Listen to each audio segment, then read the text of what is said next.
So we are here at the South Fork of the New River in Boone, North Carolina.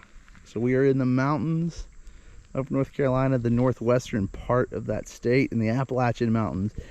This river is pretty cool. This is called the New River. Again, this is the South Fork. So this is sort of like the beginning part of the New River. The New River itself is really cool.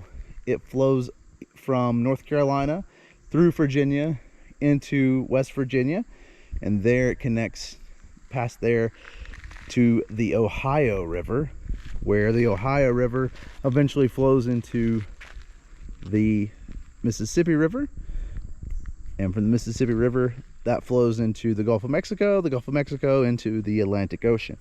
So it's pretty cool. This river is actually, it's kind of unclear where the name comes from. There's a couple different ideas and different thoughts on that. One of them is when Fry Jefferson, so two different people got together, they called the Fry Jefferson map. When they were surveying this area a long time ago, it was sort of like the newest river they came across on the map, the newest river that they drew on the map. So maybe that's where it got its name. Also, the Native American name, some say it translates, which is Kanawha, translates to new waters. Or it could have been some of the earliest people who came from Europe, the European settlers. There's some belief that maybe their name was new, or maybe looked like new when it was written down. Anyway, it's called the New River.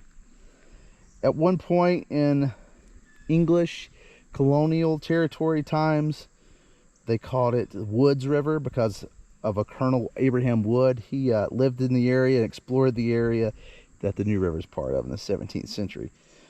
Now, despite the fact that it's the New River, this is actually one of the 5 oldest rivers in the world. This river is millions of years old. It's really cool.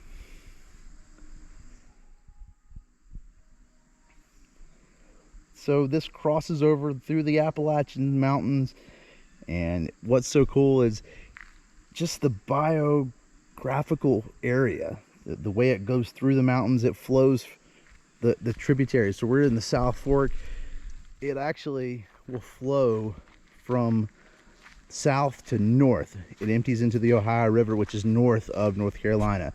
That's a little unusual for a lot of rivers.